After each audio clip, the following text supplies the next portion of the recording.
好，節目最後討論的一題啊，是最近新聞每天都在報的，哇，歐洲這個熱浪每天都在熱死人啊，真的是一場前所未有的熱浪，現在正席捲整一個歐洲大陸，許多的城市，包括了德國、捷克、波蘭等等哦，都已經衝上這個新的一個熱浪的一個高度了。那現在呢，這個球隊正在踢世界杯，表現得也很火熱，但是在法國國內呢也是很火熱，但是另外一種火熱的程度啊，現在氣溫已經衝上了45度，就在花都巴黎哦，巴黎已經熱成這個樣子。我們看到新聞裡面很多的民眾啊，都已經熱到受不了，跳到那個塞納河裡面去涼快一下了，就是這麼的誇張。好，為什麼會這段時間呢？雖然說這個極端氣候、全球暖化已經吵了很多年，但是為什麼今年在整個歐洲整個大爆發起來？已經有高達近千人熱衰竭而死，甚至已經離譜到本該是這個醫療量能最後一道防線的醫院哦，都已經有公共衛生局證實啊，24號之後呢，全高溫千人熱死之外，甚至有人是在醫院裡面的病房給活活熱死的，這是多離譜的一個事情，你可以想象嗎？好，這個是這麼熱的情況。該怎麼辦？那當然是待在家裡，不出門吹冷氣最舒服嘛。但是歐洲這麼多老的建築，他們沒有做冷氣孔啊，過往的這個天氣形態不需要，所以現在一熱起來，大家拼命的要買冷氣，因為已經是從過去的一個享受物品變成現在保命的一個剛需了。買哪裡的武器？抱歉，買哪裡的冷氣空調？當然是買中國的冷氣空調啊。為什麼 ？CP 值高嘛，又好做，所以現在中國的冷氣空調已經成為了法國民眾購物籃裡面最夯的產品了。我想問一下，一休怎麼看？過去歐洲應該也沒少去哦，沒有那麼熱啊。現在熱成這樣子，中國的空調是你也想買吧？對，其實我們之前就是空調買了都是台灣的廠牌，或者是日本在台湾的廠牌，那就發现一個問題，就是過去感覺很皮實耐操，但現在經常啊出了問題，又要洗冷氣幹嘛的？前陣子才又花了6000塊啊。去把這個冷氣做了一些清洗，才終於對，才終於恢復了一點點涼爽。那之前更誇張，去年啊，我們的這個攝影棚呢，因為我公司也配了一個攝影棚，對，那個組的這個冷氣機直接掛掉，然後現場之後再換另外一台，這沒辦法，花了6萬5，我的天哪，所以這非常的痛啊。所以对冷氣這個痛點呢，我是非常的理解。对。因為在大陸的這個幾個主力的這個品牌呢，好像海地啊這一些美的啊這些都非常非常有名，而且物美價廉，智能化高，然後它的適配性強，而且呢它也是出口到全世界。因為又是白色家電，一般來說它又沒有這麼強大的被認為是這種產品，比如說不公平貿易消費，當然還是有，但是整體來講啊是比較低的，因為畢竟啊過去做冷氣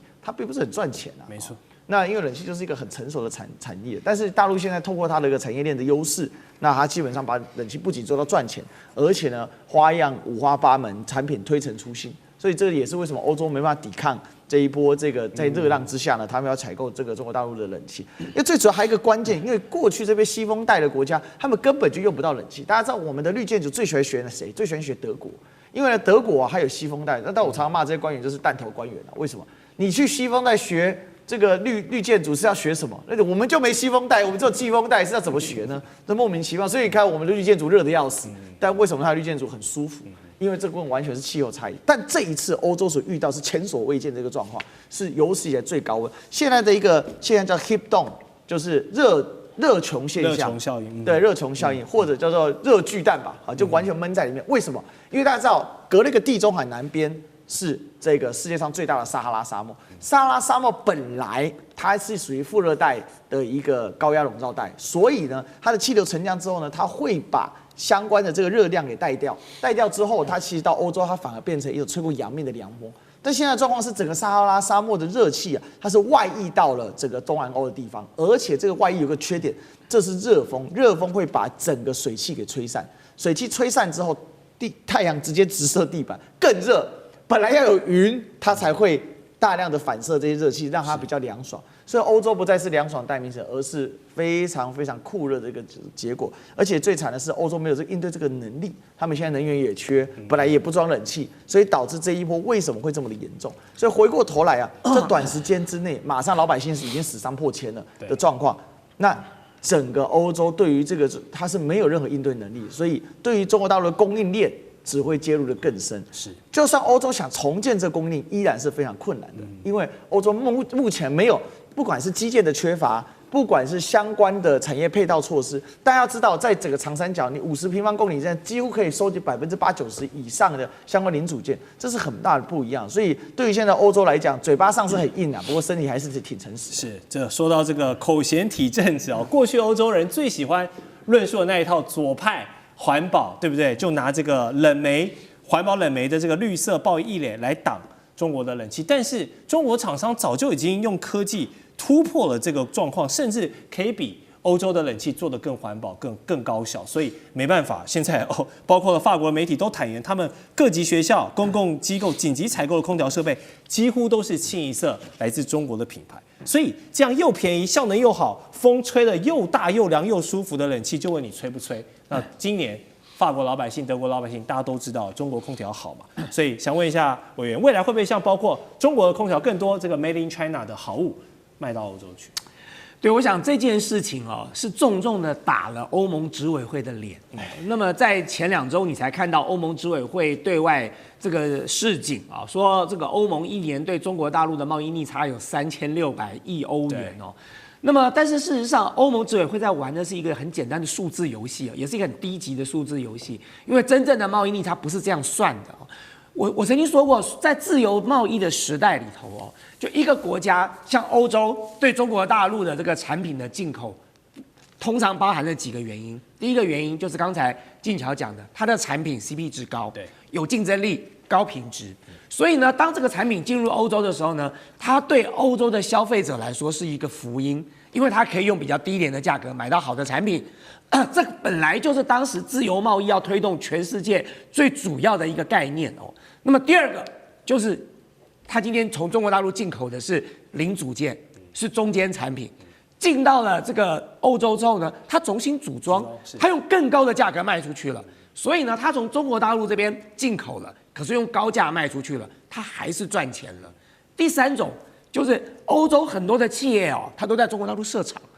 在中國大陸設廠之後呢，因為成本低廉，所以再賣回歐洲來，看起來好像是這個歐洲對中國大陸的貿易逆差，可是各位知道，錢是歐洲的企業賺走了。所以今天歐盟用這種很低級的這種數學玩這個遊戲哦，來恐嚇歐洲人，然後試圖跟這個中國大陸哦，希望能夠解除這個彼此的這個依賴，或者是希望能夠脫鈎，或者是去風險。其實這樣的做法是不切實際的，因為我剛才講的這3件事情，歐盟執委會一條都切不斷。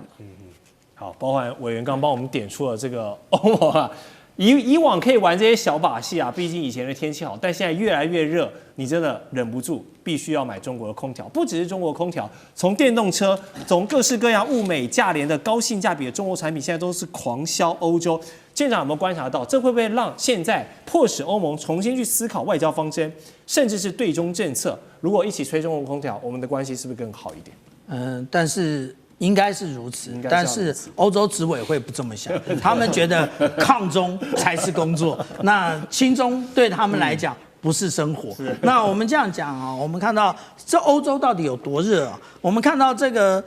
黑色的這一點一點呢，代表的沒有超過以前的記錄。那但是紅色的一點一點呢，也就是我們看到在今年的6月18號到30號，全部創下以前的各種記錄啊。那另外我們來看啊，到底熱到什麼地步？我們看到黑色的部分完全超過32度。那這個不是聖嬰現象，叫做 Omega 阻塞。以前呢，那個西風那個可以透過這一個噴射氣流吹過來，現在因為我們講到 Omega 阻塞，它向北跟向南流，那這個地方就完全不動，所以我們看到今年的這個溫度已經創下了這2003年以來最高的溫度，真的是個大考驗啊。那夏天。